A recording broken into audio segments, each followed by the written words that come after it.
Welcome back to the deep dive. Today we're jumping into one of the biggest, most fundamental questions for any spiritual seeker. Yeah. How do I actually connect with the divine? Right. Is it better to focus on a defined form, a deity? Or is the real path about connecting with that boundless, formless idea of God? It's the ultimate spiritual crossroads. And it's perfectly set up for us here in our source material, chapter 12 of the Bhagavad Gita, Bhakti Yoga, the yoga of devotion.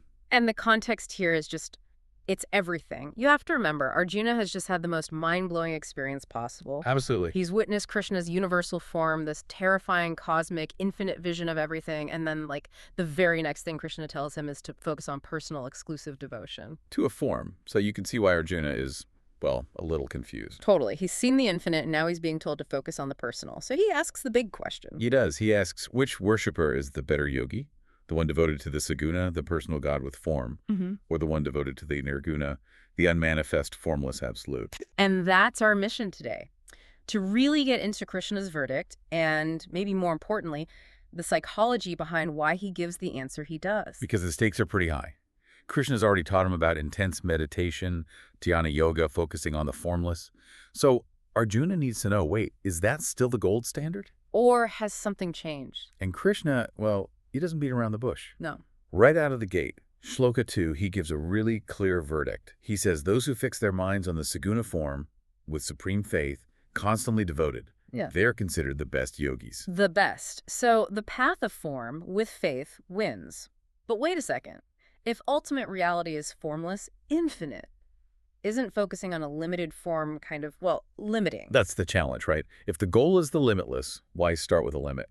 And the sources give us two big reasons for this. Okay. First, Krishna immediately validates the other path. In Shlokas 3 and 4, he says, look, those who worship the formless, the unmanifest, they also achieve the goal. So both paths get you to the top of the mountain. Exactly. Both paths reach the summit. So then, why is the Saguna devotee considered the best? And that, right there, is the core insight. It comes down to practicality. Shloka 5.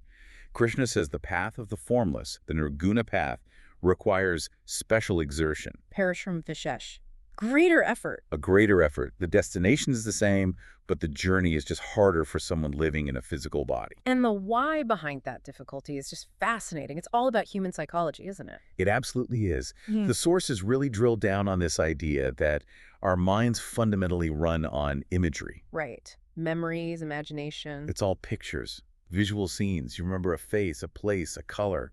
Trying to fix your mind on something truly formless, something beyond the senses. It's almost impossible. Your mind just scatters. It needs a point of contact. It needs a handle, something to rest its attention on. Otherwise, you're in that state of parishram vishesh, that constant, intense effort just to keep your mind from wandering into a total void. Which is why the sources call the Saguna path the samagra rupa, the complete form. Precisely. Because that personal, formful God is seen as containing everything else. Ah, so by focusing on the form, you're indirectly focusing on the formless that's within it. Yes. But trying to go straight for the formless requires you to basically transcend your body, which, very few people can actually do. So the Saguna path is not just easier, it's a kind of comprehensive shortcut. And it's faster. Shlokas 6 and 7 make a huge promise. For the devotee of form, Krishna says he will quickly deliver them from the ocean of existence and death, Mrityu Rupa Samsara. That word quickly is doing a lot of work there. Shigra fall. It's a huge reassurance. Immense. Okay, so let's get practical. For you listening, you get it. The path of form is faster, it's easier. But what if you can't manage that constant, unwavering devotion right away? And this is the genius of the Gita. It always gives you an alternative. A ladder. A four-tiered roadmap, starting from the absolute ideal and working its way down. So what's the top rung? The ideal state. The ideal is just to fix your mind and intellect wholly on God. Easy enough. Well, the sources use this beautiful analogy of a married couple. You don't need to practice remembering your spouse's name, right? Yeah. The bond is just assumed. It's built on faith. So no effort is needed because the link is already real to you. Okay. Yeah. But what if that immediate, unwavering faith isn't there yet? Then you go to step 2. Practice. Abhyasa yoga. This is actively concentrating your mind on the goal. And every single time it wanders, You just gently bring it back. you gently bring it back, like training a puppy, patiently, without getting angry at it. Yeah. You combine that with samatva, equanimity. Okay, but even that active mental wrestling, Right. that's a lot of work. What if I can't sustain that? Then step 3, this is a big shift. You dedicate your actions. You start acting only for him. Karma samarpan. So the motive changes. The motive is everything. The action becomes a duty, an offering. It's no longer about what's in it for me. Let's make that real. Say I'm writing a business proposal. How does step 3 look?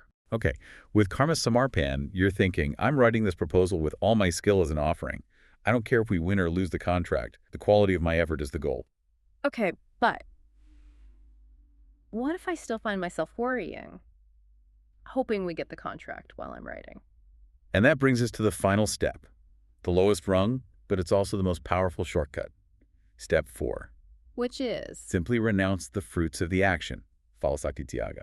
So you do the work. You might still worry, you might still hope. But the moment that proposal is sent, you psychologically let go. You detach from the outcome. The work is done. The results now belong to God, to destiny, whatever you want to call it. And this is where we hit a massive paradox, the part that really reorganizes everything. It does. Because in Shloka 12, Krishna ranks this lowest step, just letting go of the fruit, as being superior to practice, superior to knowledge, even superior to meditation. How can the lowest step be the best one? This is one of the most important lessons in the entire Gita. The other paths, knowledge, meditation, practice, they're all Kriya Pradhan. They are action-oriented. They depend on effort over time. There are things you have to do. Repeatedly, for years maybe. But Tyaga, renunciation of the fruit, it isn't an action. It's not a process. It's just a mental switch. It's a psychological decision you make in an instant. And because of that, it yields an immediate result. Tatkal Param Shanti. Instantaneous supreme peace. Whoa.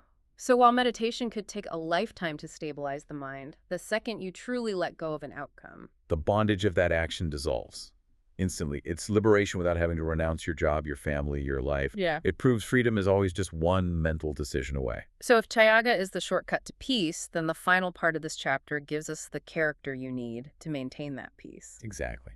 Krishna shifts from practice to personality.